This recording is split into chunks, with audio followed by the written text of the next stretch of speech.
वैभव शर्मा। भाई सबसे पहले जानना चाहूंगा कि ये दौरान सफर जो जिंदगी का आपने किया है, ये कहानी सिर्फ आप ही की जुबानी सुनना चाहेंगे कि किस तरह से गुजरी है। दोस्त, अगर दिल में खूबसूरत एहसास हो तो अजनबी शहर में भी हमदर्द मिला करते हैं। अपने दो कदम तू आंखों में यकीन के साथ में आशियाने की दहलीज के बाहर तो रख, वो खुदा भी अपनी रहमत के फरिश्ते भेजकर तेरी जीत का रास्ता इख्तियार करते हैं। अगर मैं अपने दास्तान सफ़र की बात करूं तो मुझे आज भी याद आता है, जब मैं कक्षा 10वीं में था तो मैंने दुश्मन फिल्म में जग्गी साहब की गज़ल सुनी कि चिट्ठी न कोई संदेश जाने वो कौन सा देश जहां तुम चले गए। उस गीत को सुनने के बाद मेरी आंख में आंसू आ गए और मैंने अपने घर वालों से कहा कि एक वक्त आएगा जब मैं जगजीत साहब के साथ में कंसर्ट करूँगा। और तो दोस्तों ने और घर वालों को लगा कि कहाँ उर्दू ज़बान की मैं तौफ़ीक रखता हूँ, उर्दू ज़बान से मैं इत्तेफाक नहीं रखता हूँ। लेकिन मैं ज़िद्दी बहुत ज़्यादा था अपनी ज़िंदगी में। मुझे आज भी याद है, जब मैंने कक्षा 12वीं की पढ़ाई पूरा करने के बाद जब मैं सिम्बियोसिस लॉ कॉलेज में जब मैं कानून की पढ़ाई करने गया, जहाँ पर बॉडीगार्ड फिल्म की शूटिंग भी हुई थी, सिम्बियोसिस लॉ कॉलेज पुणे। मुझे आज भी याद है, वहाँ पर मैं जब कभी भी नेशनल लेवल फेस्टिवल्स में कॉलेज को रिप्रेजेंट किया करता था, आईआईटी मुंबई मूड इंडिगो जो एशिया का सबसे बड़ा इंटर कॉलेजिएट फेस्ट है, वहाँ पर मैंने 3 साल फर्स्ट प्राइज़ जीता है बेस्ट स्पीकर का। उस दौरान मुझे FTII पुणे फिल्म इंस्टीट्यूट से भी एज अ विजिटिंग फैकल्टी का बुलावा आया। उस वक्त great Padmashri Tom Alter sir से मेरी दोस्ती हुई और यह दोस्ती का सफ़र काफ़ी लंबा चला। उस दौरान मैंने काफ़ी सारे स्टूडेंट्स लोगों को एक्टिंग की ट्रेनिंग दी और मैं उर्दू ज़बान सीखने के लिए आज़ाम कैंपस जाया करता था। एक मौलवी साहब से मेरी बहुत अच्छी दोस्ती हुई। उन्होंने मुझे कहा कि बच्चे अपनी पाकीज़गी को बनाए रखना, अल्लाह ताला तेरे नूर को वह शख्सियत से नवाजने का काम करेंगे कि पूरी की पूरी दुनिया और कायनात तेरी शख्सियत को देख करके सजदा करेगी और खैर मत्तम हो जाएगी। मौलवी साहब की मुझे बातें कुछ इस तरह से मेरे जहन में मकबूल हो गई कि मुझे उसको अगर मैं शेर के अंदाज़े बयां में कहूँ तो मैं कुछ इस तरह से कहना चाहूँगा कि मैं कलाकार का नहीं, मैं बज़्म और इस खूबसूरत महफिल का एहतराम करता हूँ। मैं वक्त की लहर में नहीं, मैं तो फ़कत खुद के हुनर पर काम करता हूँ। मैं कोशिश को नहीं, मैं तो खालिस फन को सलाम करता हूँ। दोस्तों, आदम और हवा से ही मोहब्बत की खुल नहीं निकलती है। मैं तो अपने कहे हर एक अशार और गज़ल को ईश्वर और खुदा की इस मुकद्दस हसीन फ़िज़ा के नाम करता हूँ। तो मैंने अपने अंदर की ताकत, अपनी पाकीज़गी, अपनी ज़बान की सलाहियत को ईश्वर खुदा पूरी दुनिया के नाम कर दिया। और उस दौरान फिर अंतर्राष्ट्रीय फिल्म समारोह में मुझे बतौर मंची प्रस्तोता और भारत को कई जूरी का भी प्रतिनिधित्व करने का मौका मिला। I have shared stage with the juries of Oscars international film festival also. That was a really golden opportunity in my life. और इंडो पाक इंटरनेशनल वेलेडिक्ट्री कॉन्फ्रेंस में मुझे आज भी याद है, 13 से 20 जनवरी 2005 जो अंतर्राष्ट्रीय फिल्म समारोह हुआ था, जब मैंने भारत का प्रतिनिधित्व किया तो उस दौरान इंडो पाक वेलेडिक्ट्री कॉन्फ्रेंस में भी मुझे निज़ामत करने का मौका मिला, नाज़िम बज़्म बनने का मौका मिला। इस दौरान 30 सितंबर 2004 को मेरे आईना ख्वाब यानी जगजीत साहब के मुंतज़र एल्बम की मैंने शो की उर्दू एंकरिंग की। और जगजीत साहब ने जब मेरी ज़बान उर्दू को सुना तो उन्होंने कहा कि वैभव, तुम्हारी आवाज़ में तो खुदा बोलता है और तुम अपने आप में खुदा सुखन हो। अपनी आवाज़ की इस पाकीज़गी को और अपनी ज़बान की सलाहियत को हमेशा बनाए रखना। और फिर मैंने अपनी ज़िंदगी में सोच लिया था कि जुर्म मेरा यही है कि ज़मीन में रहकर मैंने अपने मकान को आसमान में देखा है। चमचों की बस्ती से लग रहकर मैंने खुददारी को अपने जिगर में समेटा है। कलाकार हूँ मैं, अजीम फनकार हूँ मैं, नहीं बनना है मुझे औरों की तरह 9 से 5 का दफ्तर। मैंने अपने शहर को खुदा के शोहरतनुमा घर में देखा है और आवाम के तालियों की गड़गड़ाहट में देखा है। तो वो तालियों की गड़गड़ाहट को मैंने अपनी ज़िंदगी में इबादत मान लिया और इस वजह से ही मैं अपने वाबस्ता सफ़र में आगे बढ़ता गया। और फिर मुझे शायद अक्टूबर 2004 की बात है, महफिल कायनात जिसमें all over world conference of Urdu हुआ था, जिसमें मक्का मदीना के इमाम साहब आए थे। और तो उस वर्ल्ड कॉन्फ्रेंस ऑफ उर्दू में मुझे एहतराम करने का मौका मिला और मैंने उर्दू ज़बान के ऊपर जो मेरा रिसर्च वर्क था, जो मेरा शोध था, उसे तक मुझे 10 मिनट भी बोलने का मौका नहीं दिया जाता। फिर मैंने 1 घंटे तक लगातार मुसलसल उर्दू ज़बान की तकरीर और उर्दू ज़बान को मैंने अपने अंदाज़े बयां से एहतराम किया, उर्दू ज़बान का इस्तकबाल किया। उस पर मैं अपना शेर खैर मुक़द्दम करना चाहूँगा कि शीशा अगर तराश लो तो शीश महल बन जाए, शीशा अगर तराश लो तो शीश महल बन जाए, संगमरमर अगर तराश लो तो वो ताज महल बन जाए। दुनिया के नक्शे में खूबसूरती का मुल्क तुम अगर तराश लो, दुनिया के नक्शे में खूबसूरती का मुल्क अगर तुम तलाश लो, तो ए दोस्त वो मुल्क हिंदुस्तान बन जाए। हर वो महफिल मुकम्मल हो जाए जब उस महफिल में ईश्वर और खुदा का बनाया हुआ पाकीज़गी और मोहब्बत का अजीम फनकार नायाब उतर आए।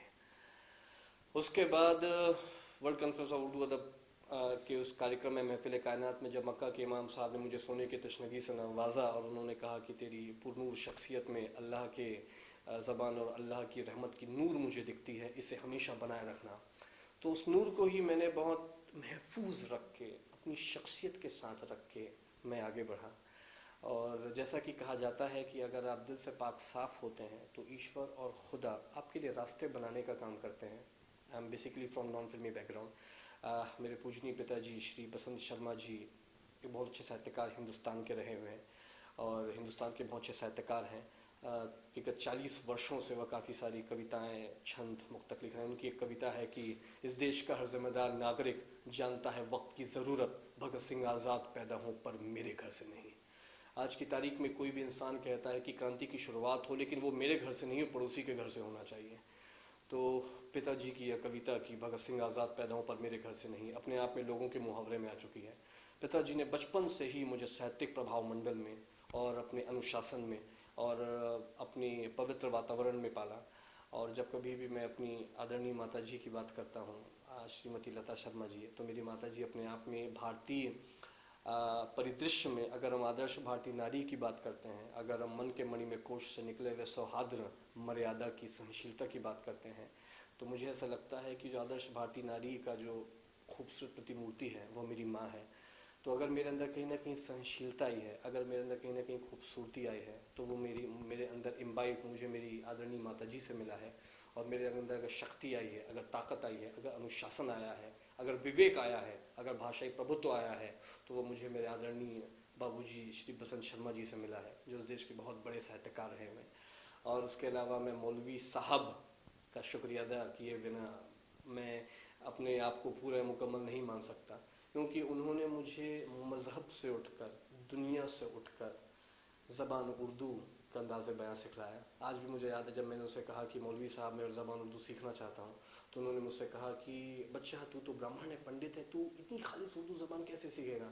तो मैंने कहा मौलवी साहब बस ज़बान में, शख्सियत में पाकीज़गी होनी चाहिए, बाकी तो ईश्वर और खुदा सभी एक है। तो उन्होंने मुझे गले लगाकर हम आगोश करके मेरा माथा चूम लिया और मैंने उन्हें एक बात कही थी कि प्रार्थना अगर हाथ जोड़कर करें तो देवता है, प्रार्थना अगर हाथ जोड़कर करें तो देवता है, नमाज खुले हाथ से करें तो खुदा है। ए दोस्त सारी की सारी दुनिया की यह जंग ख़त्म है अगर तेरे दोनों हाथों में, एक हाथ में ईश्वर और दूसरे हाथ में खुदा है, एक हाथ में ईश्वर और दूसरे हाथ में खुदा है, एक हाथ में ईश्वर और दूसरे हाथ में खुदा है, खुदा है, खुदा है। वैभव शर्मा जी, आपके नाम के आगे सर और नायाब जी, ये दो शब्द कैसे लगे? जी इसका यह जो सफ़र है वो कुछ इस तरह से है कि जो मेरी उर्दू भाषा का जो रिसर्च वर्क था, और जब मुझे महफिल कायनात में जब मुझे मक्का के मौलवी साहब ने सोने की तशनगी से नवाजा, और जब AMU अलीगढ़ मुस्लिम यूनिवर्सिटी उर्दू डिबेट में भी जब मैं उर्दू डिबेट बोलने के लिए गया, तो वहाँ पर लोग हैरान हो गए कि एक ब्राह्मण पंडित होते हुए मेरी उर्दू ज़बान की इतनी अच्छी आलमी मकबूलियत की मयार मेरे अंदर कैसे है। और मैंने बड़े बड़े प्रोग्राम्स, आलमी जलसे, इंटरनेशनल मुशायरास नाज़िम बज़्म बन करके किया, अजीम फ़नकार बन करके किया।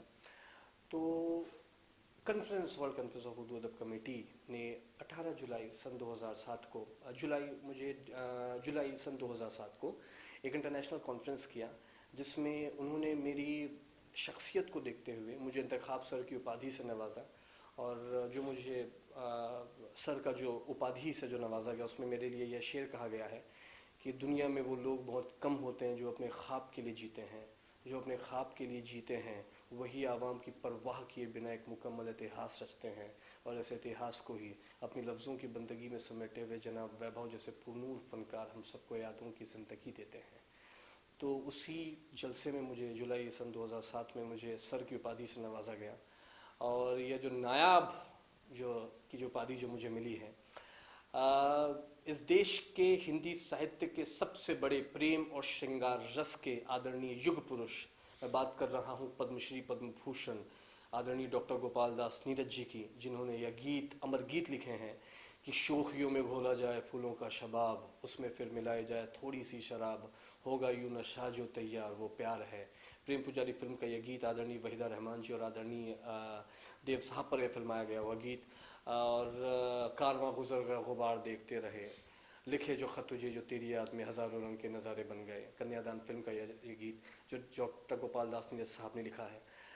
मेरी 100 ईयर्स ऑफ इंडियन सिनेमा की बुक की लॉन्चिंग पर 14 दिसंबर सन 2013 में आदरणीय डॉक्टर गोपाल दास नीरज जी दिल्ली आए थे, और उस कार्यक्रम में, उस जलसे में नीरज जी से मेरी मुलाकात हुई। नीरज जी ने मुझे सुनने के बाद कहा कि बेटा, इतनी कम उम्र में हिंदी और उर्दू भाषा की जो तुम समझ रखते हो अपने आप में काबिल तारीफ़ है।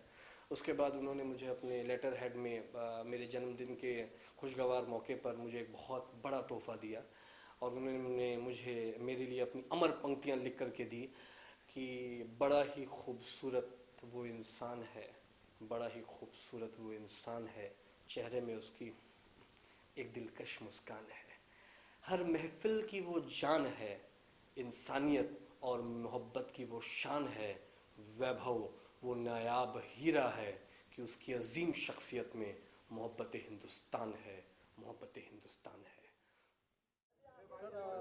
प्रशंसकों से क्या कहना चाहेंगे आज आप लोग? बस सबका धन्यवाद करना चाहेंगे उनकी बेस्ट विशेस के लिए और उनकी ब्लेसिंग्स के लिए। और सो आप क्या कहना चाहेंगे? Just that I'm very happy. It's a very special day for both of us, and we want to thank you for your blessings and your good wishes.